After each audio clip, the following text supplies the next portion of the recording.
Space. An endless tapestry of stars reaching toward infinity. Scattered through its vastness are 100 billion planets on which life theoretically could exist. If only 1% of that life is intelligent, there could be 1 million civilizations out there. And of that million, it is conceivable that one discovered the secrets of space travel. It is possible that ancient astronauts went in search of life beyond their own world and found it on the planet Earth. The existence of other intelligent beings in the universe intrigues the men of tomorrow's science, the exobiologists, students of life in outer space. Dr. Harold P. Klein of NASA's Ames Research Center. The knowledge that this kind of life that we know of in this planet is not the only one will have very profound influence, whether that other life is more advanced or less advanced than we are. The very knowledge that life can originate spontaneously will have, I believe, very profound effects on the thinking of man in terms of what he is and what his role is in the universe. Now, it has been suggested by other people that maybe life on Earth was brought here by a visitor from another planet. Dr. James Lawless. While this possibility is remote, it certainly can't be excluded on the basis of the results which we have found. If ancient astronauts did land here, what effect would they have had upon early Earthmen? Perhaps they were worshipped, feared, loved. Perhaps they brought gifts, a new world of knowledge, or simply the principle of the lever. If we accept the premise that beings from another civilization visited here ages ago, then some of the mysteries of our past take on a new and startling light.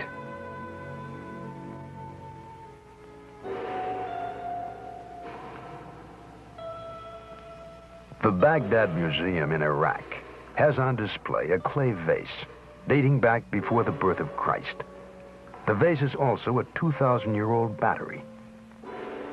A small copper tube is placed in the narrow neck, and a rod made of a metal alloy is inserted in the copper tube. When filled with hydrochloric acid, it produces an electric current. The vase was, it seems, a primitive galvanic cell battery. Count Volta is credited with having invented the electric cell 2,500 years later. Was the secret of electricity revealed to man thousands of years ago? Is it possible that this planet Earth has been visited by travelers from outer space? Did they wander through the throbbing light years of the universe in search of other life and find it here?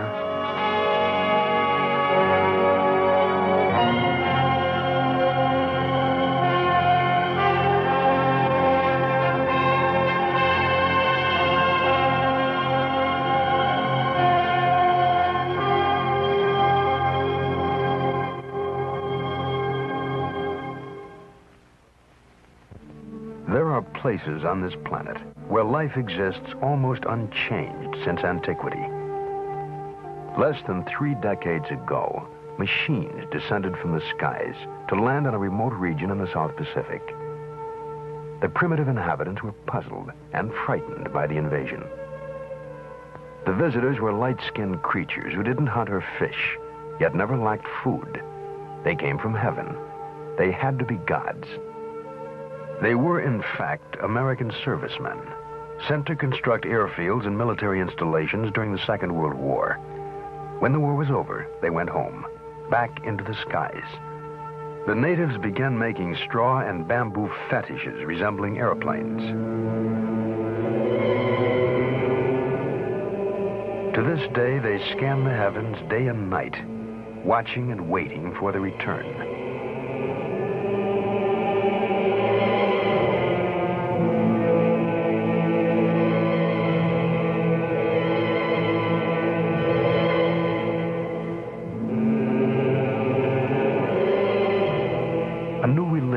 A new cult was born from the encounter between a primitive people and visitors from a highly developed technically superior society.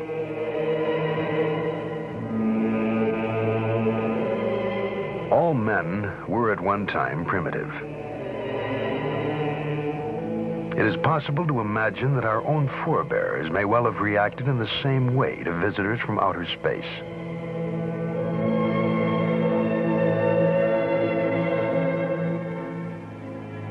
The world is a storehouse, an archive of unexplained phenomena. Gigantic creations, in effigy of what? To appease or acclaim whom? Early stone carvers left silent records for their descendants, to tell us something, but not quite enough. Statues modeled after strange beings, statements to the scope of their awesome powers.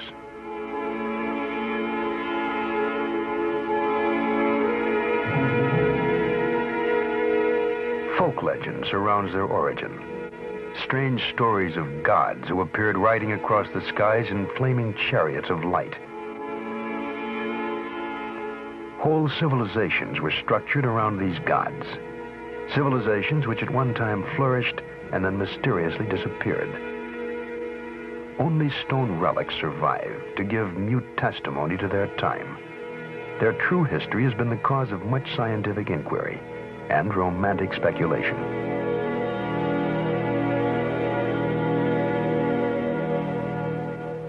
Erich von Däniken, a German professor possessed of the mind of a scientist and the imagination of a romantic, wrote a book called Chariots of the Gods. He stated that sometime in the distant past, man was visited by intelligent beings from outer space. What in olden times might have been heresy is today intriguing speculation. Von Däniken traveled to all corners of the world, gathering evidence in support of his theory. Or is it a theory? Judge for yourself. Istanbul, the city on the Golden Horn. Here stands the Palace of Topkapi. A curious set of maps are kept here, which were found in the Orient by the Turkish Admiral Piri Reis. The oldest of these maps dates back to approximately the 1st century AD. They are most likely copies of still earlier maps. As astronauts high above Cairo, we would view the Earth in the configuration seen on the old maps. The outlines of the modern maps are the same as the pattern visible on the Piri Reis charts. Another map in the collection shows a region which is still largely unexplored, the Antarctic. The existence of Antarctica as a continent was only established in the 19th century, and it wasn't even explored until 1911 by a Norwegian, Roald Amundsen. The map dates from 1532, a time when the techniques and basic equipment were unavailable to determine longitude. The question lingers: what was the source of information?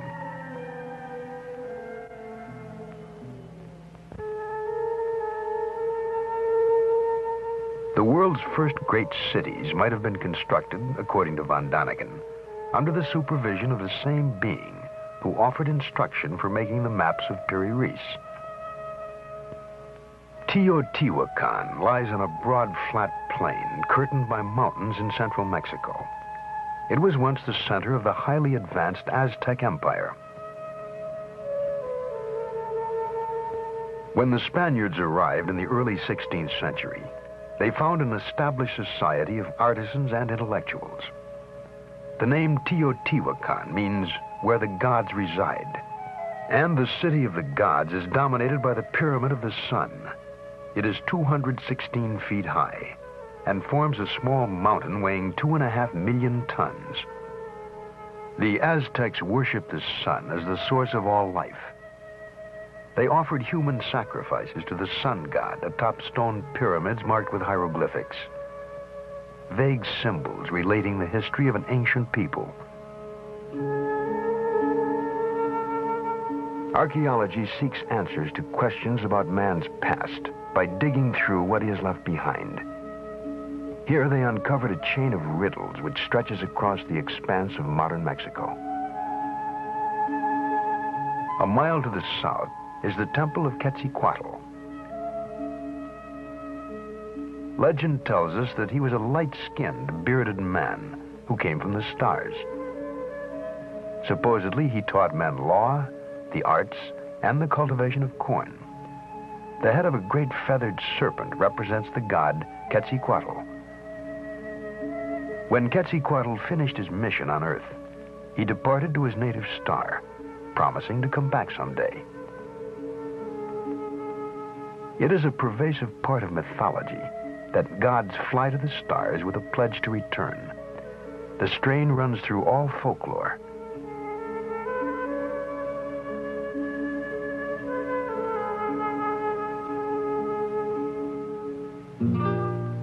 The ruins of the deserted city of Tula rest about 20 miles from Teotihuacan. It was one of the cities supposedly linked in legend to a ladder hung in the sky. Monumental sculptures stand as silent watch over the remains, guardians of an eternal mystery. They appear to be warriors, dressed alike, wearing unusual helmets. They carry some sort of box-like unit on their chests. Perhaps they are weapons or communications equipment. Unrecognizable tools or controls are clasped in their hands.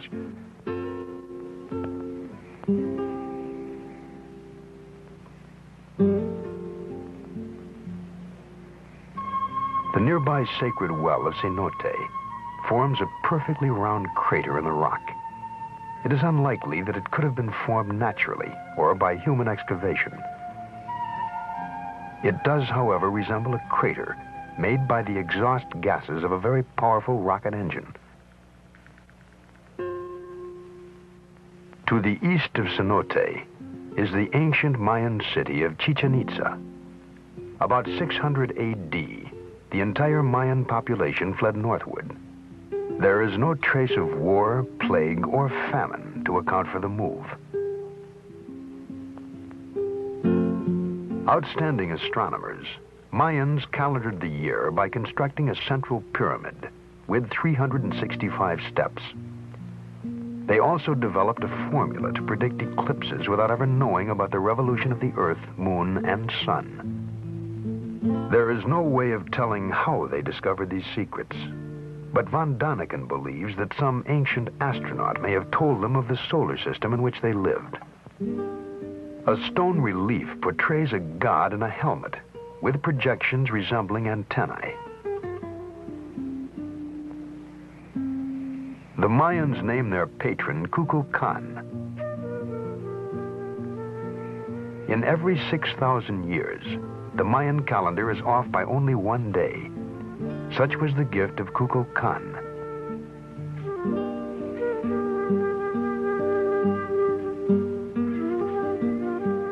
Kukulkan supposedly came from the stars and returned to them, leaving the Mayans to build observatories to search the heavens for him.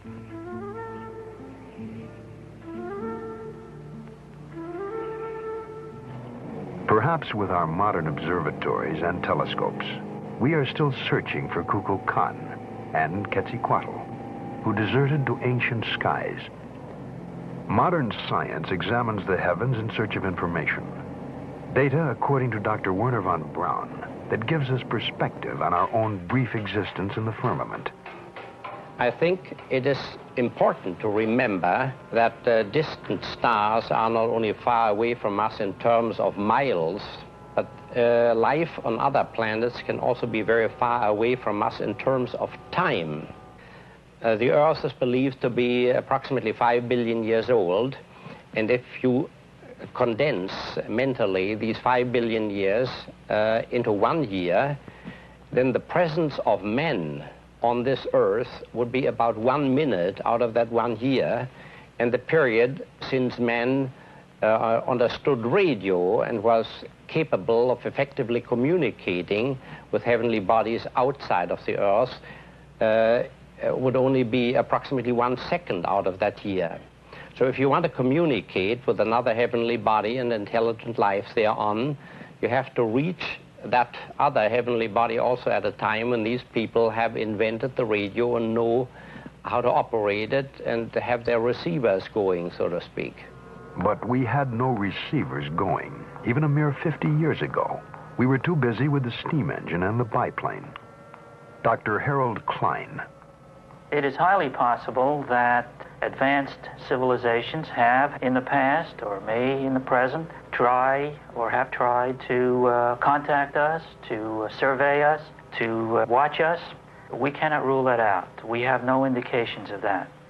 It may be equally possible that a really intelligent society has watched us for some time, has looked us over and decided, based on our activities, that this planet is beneath their dignity, so to speak, and is simply not worth bothering with. Quite possibly we were too backward to bother with, but we have come a long way in a short time, and we are prepared to reach out into the universe. Writer and sociologist Eric Hoffer suggests a reason for our return to space. He wrote, "I always felt that man is a stranger on this planet, a total stranger. I always played with the fancy, maybe a contagion from outer space is the seed of man.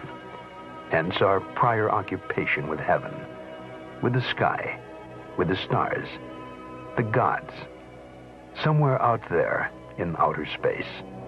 It is a kind of homing impulse. We are drawn to where we came from."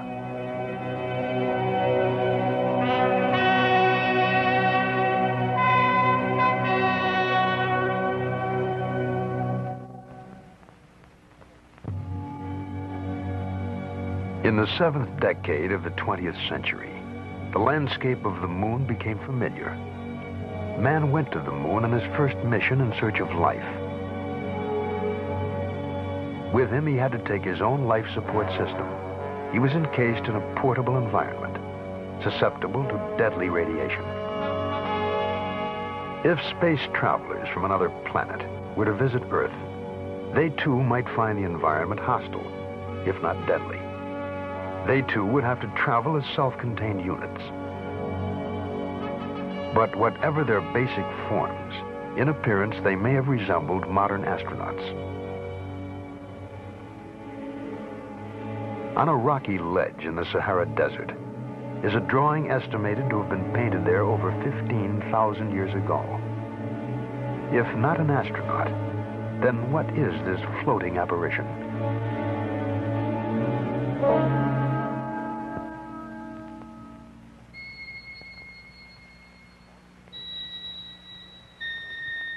Henri Loti, the early French archaeologist, discovered the image of the 19-foot giant and called him the great god Mars.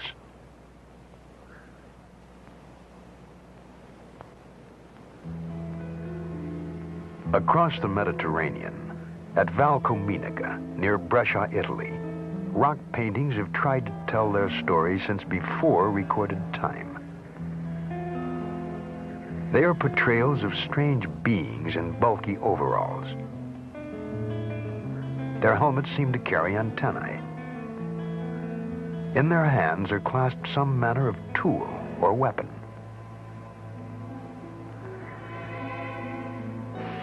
Still more evidence can be found in a 2,000-year-old rock painting found in Japan. In the rough, rocky countryside of northwest Australia, there are scores of rock paintings which date back far in time. Drawings which are probably some of the earliest messages from prehistoric man. Sketches represent the activities of one Gina, a legendary goddess of the Milky Way. She too came from heaven to instruct the children of Earth. Von Daniken believes there were models, possibly even one model for all the deities found recorded in rock.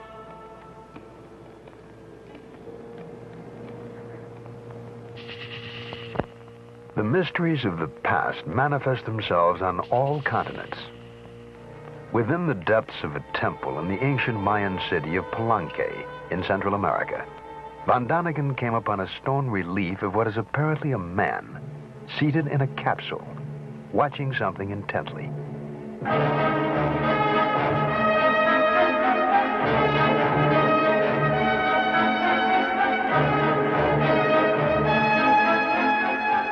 His hand seemed to be operating some undefinable controls. His foot pressing a lever. And at the rear of the capsule are jets trailing flames behind them. He seems to be dressed for the job, in trousers with a broad belt, a sort of jacket, tight-fitting at the wrists.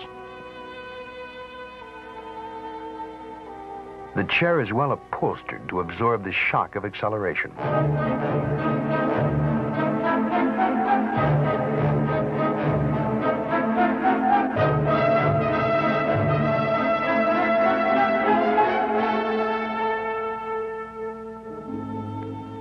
Mayan legend says that he represents their space-traveling god, Kukulkan, the winged god of Palenque. He was carved sometime in the 7th century. The possibility haunts us that this figure was the artist's rendering of the ancient astronauts who inspired the Mayan culture. The church of the monastery of Desanay was decorated with mysterious frescoes some 500 years ago. The monastery is hidden away in the peaceful countryside of southern Yugoslavia.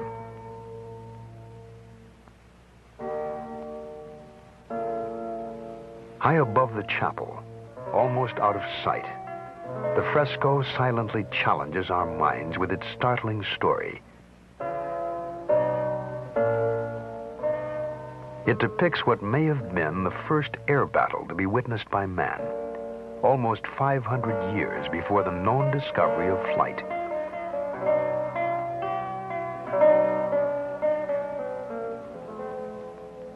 In the first capsule, a man is seated with his hand on some form of guidance mechanism. He appears to be racing across the sky in an attempt to escape from a pursuing ship.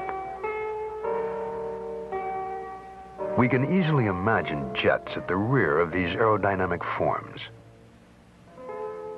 On the earth below them, people cower in fear as this air battle wages in the skies.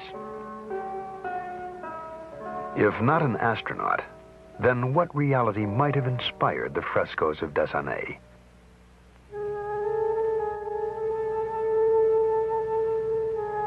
Myths, legends, legacies of ancient man have not all been lost in ambiguous reference. History is the scribe of man. There are records in cuneiform, Sanskrit, Americ, Tibetan, and languages which have not yet even been deciphered. New texts are constantly being discovered. Some, like the Dead Sea Scrolls, are readily understandable to scholars. Translating other fragments of written history is laborious and time-consuming. Only a minute fraction of surviving texts have actually been transcribed.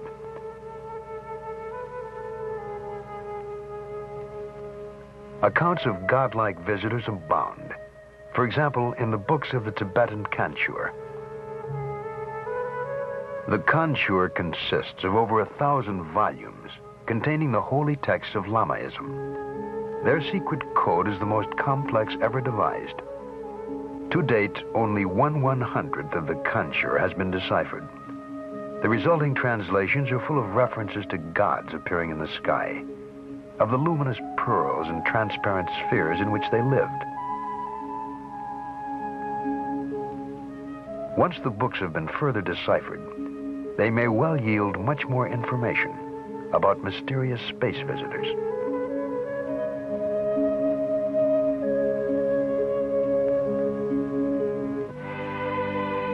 Closer to Western civilization, we have one of the world's most detailed records, the Bible. The Bible says that the Lord caused to rain upon Sodom and Gomorrah brimstone and fire. God sent his messengers to warn Lot's family of impending disaster. The angels told Lot, "Flee for your life. Do not look back. Flee to the hills lest you be consumed." The messengers were insistent that he leave the city immediately. Von Daniken wondered if they had foreknowledge of an impending cataclysmic explosion.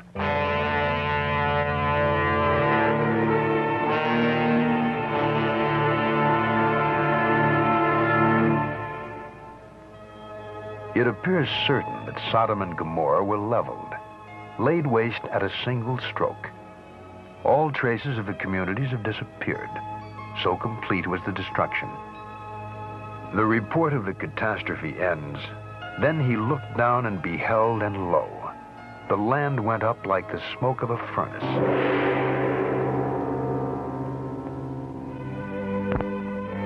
Mount Horeb in the Sinai Range rises more than 6,500 feet above sea level. Here Moses received the Ten Commandments. Here, too, he was given the blueprints for the Ark of the Covenant.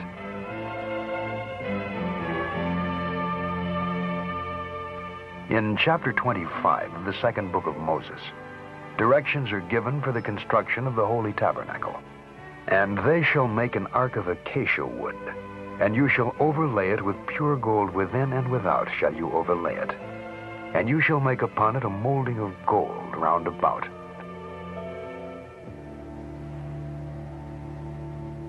Moses was to provide special shoes and clothing, which would properly insulate his workmen.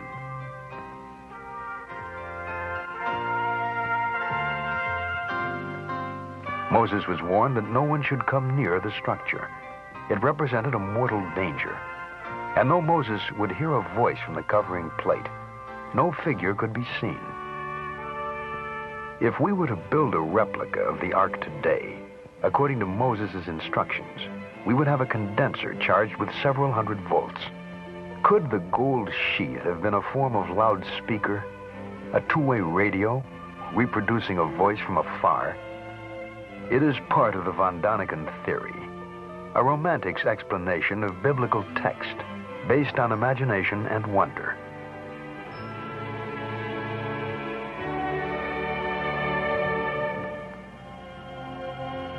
In the fragmentary histories from the Bible to the scripts of Babylon, there are tantalizing views of Earth, seen from the distance, seen from space, seen by whom? Was it the vision of ancient astronauts communicated to the primitive population of a still young planet Earth?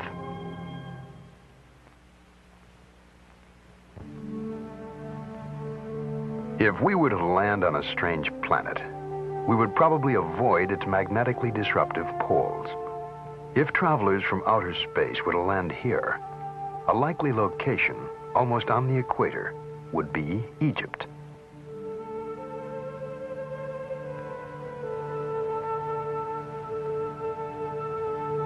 The pyramids, eternal mysteries in themselves, provide additional evidence to support the premise that Earth was visited by ancient astronauts.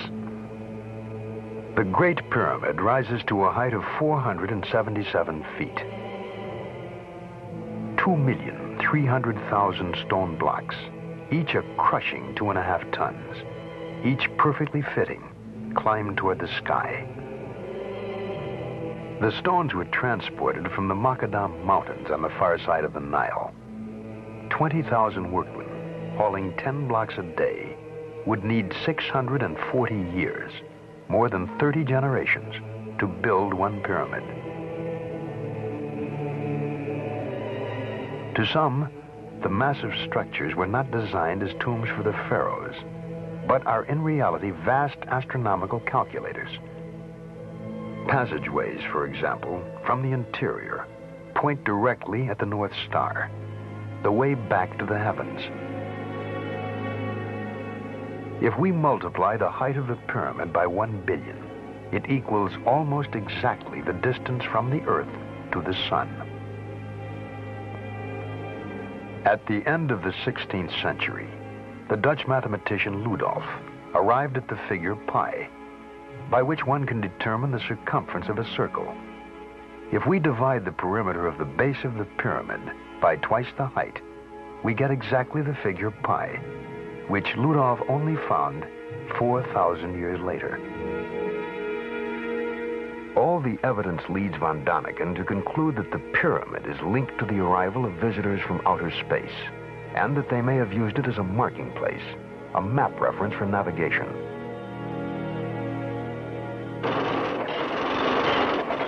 When modern Egypt chose to construct the Aswan Dam, there stood one obstacle: the flooding would submerge the 3,000-year-old temple of Abu Simbel. Over 100 nations answered UNESCO's plea to save the monument. Latest equipment and engineering techniques were used. Still, it took 3 years to accomplish. Because centuries were needed for the original builders to create the temples, it is probable they honor no single pharaoh. They stand, however, in tribute to the gods of the sun, the center of Egyptian religions, and to those who return from earth to the skies.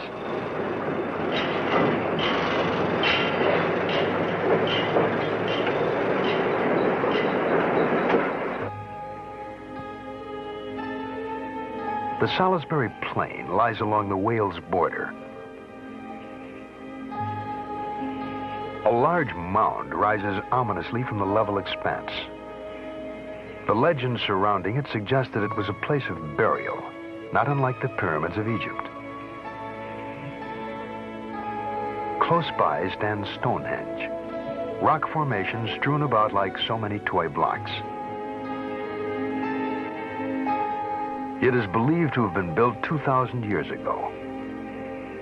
According to legend, Merlin, the magician of King Arthur's court, transported the huge slabs by magical incantations from what is now Scotland. Recent studies have employed computers to measure the distances and placements of the stones. These findings prove to some extent that Stonehenge served as a giant calendar and observatory. By visually lining up specific points, an almost exact calculation can be made as to the movement of the stars and planets. Even with computers, it has taken us years to arrive at these figures. 2,000 years ago, this area of England was inhabited only by primitive tribal people. Some still believe that Stonehenge is a temple built by the ancient Druids, the priests of the pagan Celts, and was the site of witches' conclaves and human sacrifice. The Druids still exist and continue to conduct their religious services on this site. It has been suggested that the Druids may not have built this place, but simply taken it over as their shrine. If so, then there is no trace of who might have built and left it behind. Tribes that vanished, whole civilizations that disappeared. It has happened too many times to be coincidence.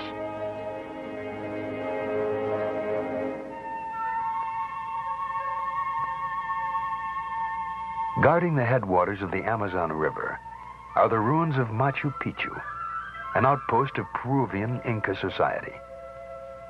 Some archaeologists suggest that the Incas found they could not extend their empire into the treacherous Amazon jungle. And so, here they stopped, and here they died. There is a curious folk legend surrounding the origin of this fortress. It is said to have been built by a divine race of light-skinned, auburn-haired descendants of the god Viracochus, who arrived in a flaming chariot. Nothing remains of these supposed people, but the legend goes on to say that they abandoned their citadel and returned to the skies. They left only the ruins of their mountaintop city for us to wonder at.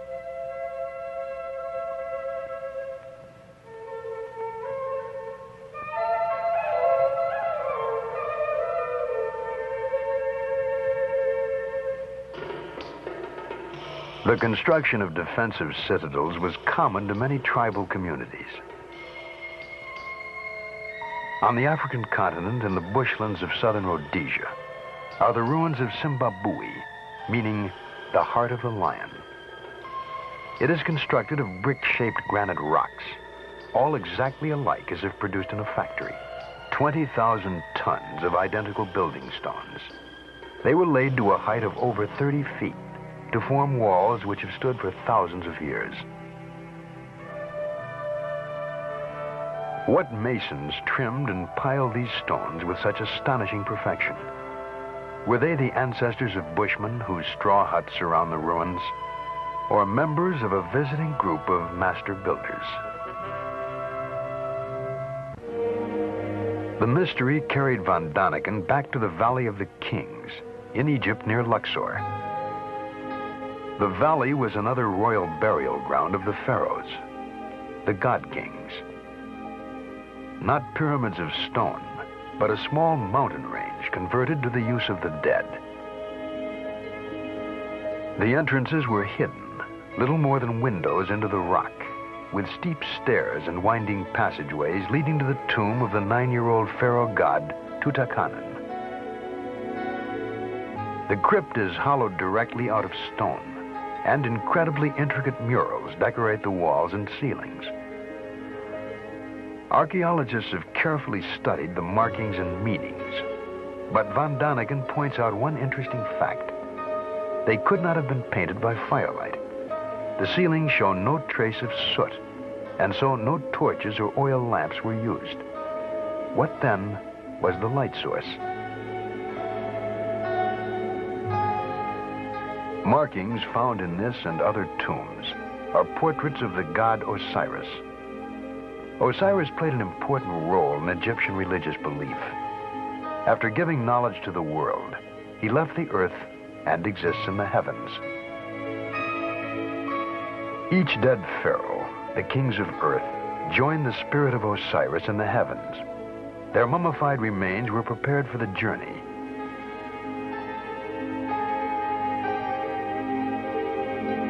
In the golden armor casing, whom were they imitating?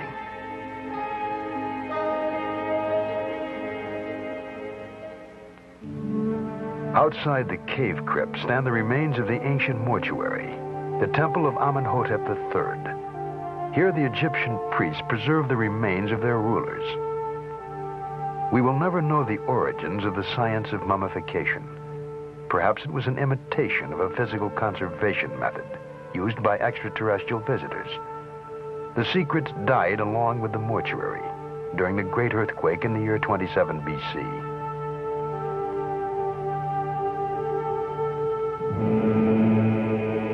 Some distance away, guarding the entrance to this temple of the dead, rests the Memnon Colossi, 2,000 years old, 52 feet high, each weighing over 1,000 tons. It is difficult for us to imagine them being moved from the distant quarries by manpower alone. And so the sentinels of the temple evoke images of a time when the activity inside was directed by godlike visitors who came as masters to earth.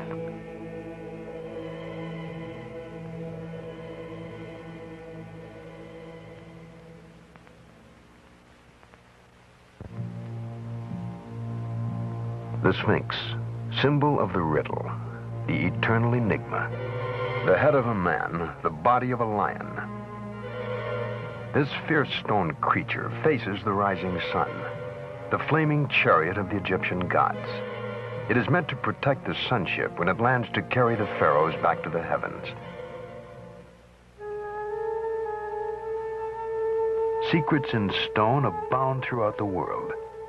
Easter Island, Isle of 1,000 mysteries, minute, lost in the watery expanse of the South Pacific, 3,000 miles off the coast of Chile. The inhabitants call their island Mata Ki Tirani, which means eyes looking up to heaven. The neighboring atoll is called the Island of the Bird People, creatures with human bodies and the heads of birds.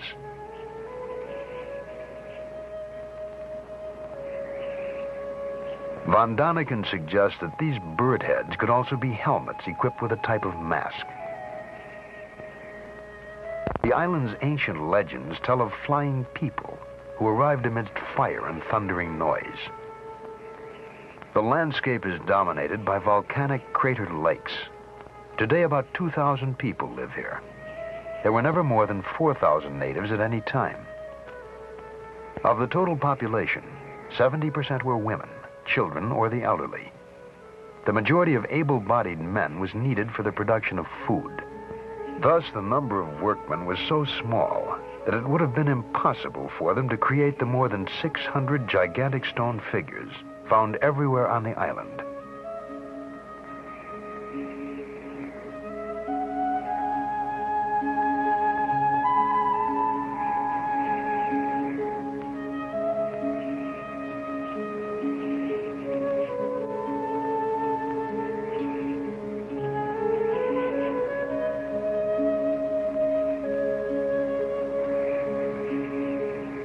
Many of the stone gods stand 65 feet high and weigh nearly 400 tons. Most of the sculptures are but partly exposed. Only excavation reveals their true size. The figures are all the same, an unusual type of human wearing the same haughty, taciturn expression.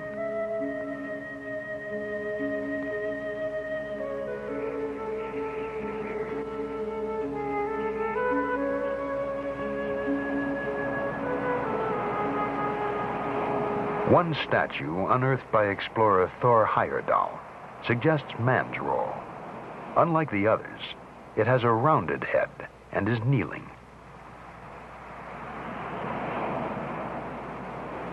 The workshop at the volcanic crater, Ranoraraku, has stone so hard that repeated hammering with a stone chisel hardly scratches it.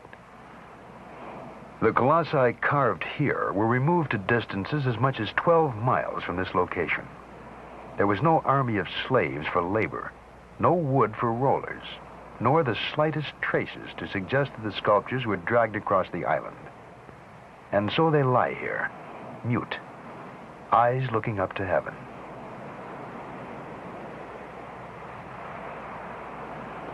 Easter Island might have been the key to many mysteries.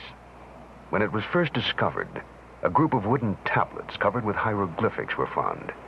But zealous missionaries burned them, sealing the secrets of the monoliths. So we must look elsewhere for explanations. The legends of Easter Island claim that the stone giants moved themselves with the help of mana, a mysterious force which only 2 priests could invoke, and that one day the priest disappeared, and so did the mana. What was mana? Von Daniken wondered if there were strangers from other planets possessed of extraordinary powers. Did they have the ability to defy the laws of gravity? To this day, Easter Island exerts an unusually strong magnetism. The report of a French expedition in 1964 ends as follows. Since there are inexplicable magnetic forces and unusual geological phenomena on Easter Island, one cannot exclude the possibility of extraterrestrial contacts.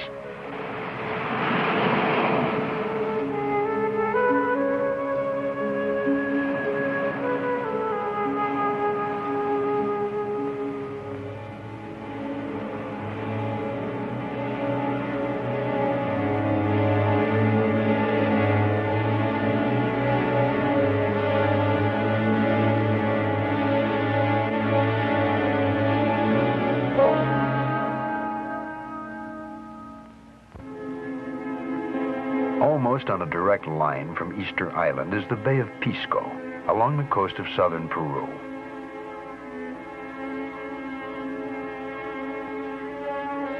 From the ground, there is what appear to be a meaningless set of lines. But from a high altitude, they form a trident 300 feet long, pointing the way inland. Pointing the way to what?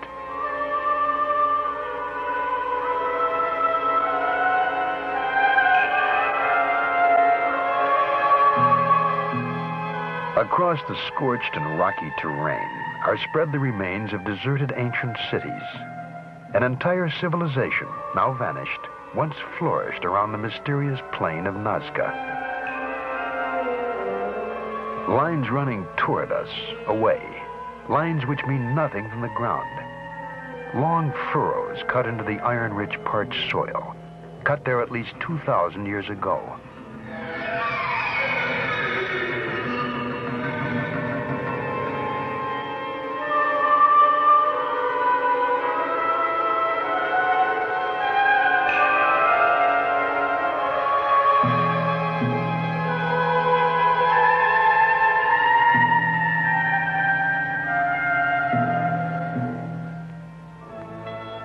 From a great height, from an aircraft, for instance, the lines fall into focus. We see a spider, an eagle,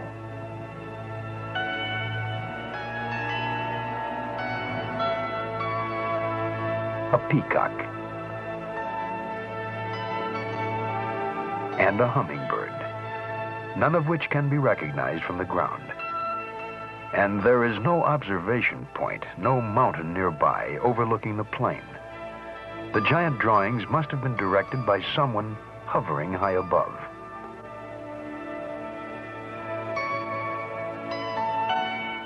Straight as arrows, one huge geometric puzzle.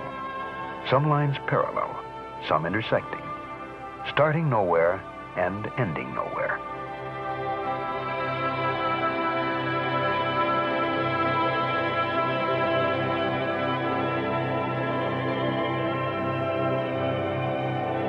The conclusion reached by von Daniken is that the lines represent a landing field. The plain of Nazca is a gigantic abandoned airport.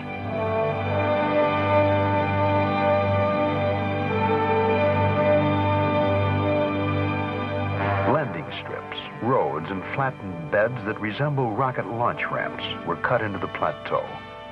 In a radius of 1,000 miles, enduring archaeological mysteries abound. And the question arises, was this the center, the base camp of an ancient astronaut colony?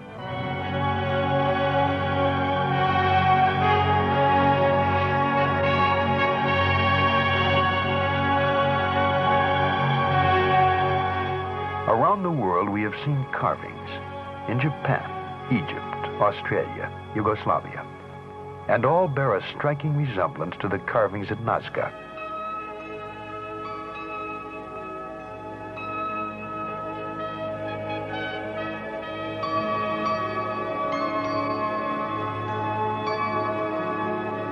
Was Earth visited by creatures, astronauts from another planet?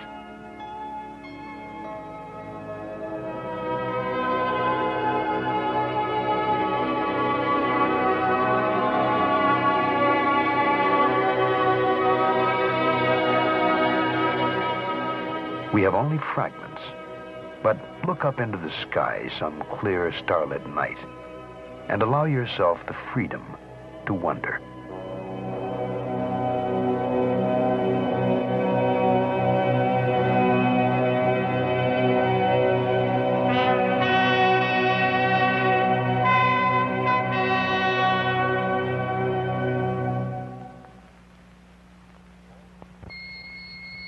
All around the globe, giant radio telescopes are scanning the stars for signals. Some are even sending signals, not to anyone in particular, but to anyone who may be able to hear them. By some incredible coincidence, perhaps we will establish a dialogue with an extraterrestrial community, even if that conversation is only a matter of meaningless blips and dots. NASA recently launched an aluminum greeting card into space, addressed in effect to whom it may concern. Etched on the plaque are the nude figures of a man and a woman, 2-digit computer code numbers, and a diagram showing Earth's location within the 9 planets of our solar system. A message to whatever intelligent life there may be in the universe. Hello from Earth to some wandering ancient astronaut. NASA is especially interested in the possibility of life on the planet Mars. The Jet Propulsion Laboratory in Pasadena, California, has had a direct line to Mars via the Mariner 9 spacecraft, which has been taking extensive photographs as it orbits the red planet. Mars is a world significantly like the Earth in terms of atmosphere, temperature, and gravity. It is also the closest and easiest to explore in depth. To date, no recognizable life has been detected. But the same was true of previous Mars missions. The last time photographs were taken, scientists agreed that there was definitely no life on Mars. However, the smallest area the spacecraft's camera could focus on was 3 miles wide. Therefore, the only things we might have missed are a couple of mile-long elephants. Dr. Carl Sagan is one of the directors of the Mariner mission exploring Mars, and he has a special interest in the possibilities of intelligent life in the universe. The question arises, might there have been a visit to the Earth in historical times? There are popular books on this subject. It's an idea which people find exciting. It's a kind of scientific justification of theological belief, which people would rather believe in any case. It's kind of modern dress for old-time religion. Well, what about that? Is that possible or not? I can only say that you can't exclude the possibility, but there's not a smidgen of evidence that is compelling.